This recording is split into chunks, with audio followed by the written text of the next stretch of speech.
আমাকে বুবলি হিসেবে আমি চাইনি, আমি চেয়েছি যে ওখানে যেন আমাকে তিথি হিসেবেই দর্শকরা সেই বিশ্বাসটা করে। আর আই এম শিওর আমাদের এখানে আরো অনেক কিছু কিছু খুব হার্ট টাচিং সিন আছে যেগুলো দর্শক হলে বসে যেমন কাঁদবে, যেমন হাসবে, যেমন কিছু কিছু কমেডি ফিল আছে, তেমনি আবার অ্যাকশনও আছে। সো সব কিছু মিলেমিশে আমার মনে হয় যে এই চ্যালেঞ্জের মধ্য দিয়ে আমরা তো গিয়েছি, এখন দর্শকদের ছোট্ট একটা দায়িত্ব যে টিকিট কেটে হলে যেয়ে দেখা। আচ্ছা, হল পরিদর্শনে বা দর্শকদের সাথে বসে জঙ্গলি দেখার কি কোনো প্ল্যান আছে কিনা? অবশ্যই, কারণ এখন যেহেতু ডিজিটাল যুগ, একটা সময় আমরা বলতাম যে যারা বড় পর্দায় কাজ করে তাদেরকে যতটা আড়ালে রাখা যায়, কিন্তু এখন কিছু করার নেই। এখন হলিউড, বলিউড বা আমাদের ঢালিউডে সব আর্টিস্টরাই কিন্তু খুব ইন্টারাক্ট করে অডিয়েন্সের সাথে, যেহেতু সোশ্যাল মিডিয়ার যুগ। সেক্ষেত্রে অবশ্যই সারপ্রাইজ দেবার প্ল্যান আছে, তবে আমি চাই না দর্শকরা সিনেমা হলে সিনেমা দেখার সময় আমাদেরকে দেখুক, মনোযোগটা নষ্ট করতে চাই না। তো হয়তো যে কোনো না কোনো স্পেশাল শোতে আমরা শোয়ের লাস্টে যে হয়তো সারপ্রাইজ দিতে পারি। ওকে, ঈদে তো আপনার সিনেমার পাশাপাশি আরো বেশ কিছু সিনেমা আসছে, শাকিব খানের, আফরান নিশোর, মোশাররফ করিমের।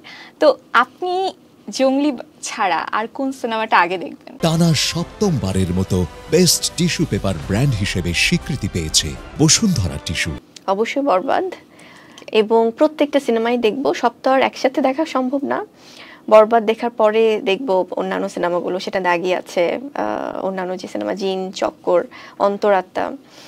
হয় কি, বরবাদের একটা বিষয় আমি বলি, ডেফিনেটলি আমাদের জঙ্গলি তো আমাদের টিমের, আমাদের সিনেমা, বাট বরবাদ সিনেমা তো আমার আবার একদিক থেকে পারিবারিক সিনেমাও। কিন্তু বরবাদটা না আমাদের ইন্ডাস্ট্রির জন্য অনেক বড় একটা চ্যালেঞ্জ, কারণ এত বিগ বাজেটের একটা সিনেমা, এবং শাকিব খান উনি তো বাংলা ফিল্ম ইন্ডাস্ট্রির বড় একজন তারকা, একটি বড় নাম, এটা অস্বীকার করার কোনো উপায় নেই, এবং ইন্ডাস্ট্রির অভিভাবকই বলা যায়, কারণ উনি 25 বছর ধরে কাজ করছেন।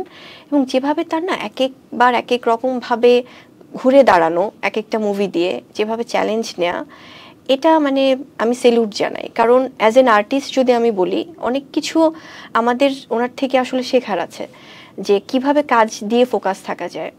তো ডেফিনেটলি আমি চাই যে বরবাদটা সব মানে মহলের দর্শকদের ভালো লাগুক, যেটা অলরেডি সবাই খুব করে পছন্দ করছে।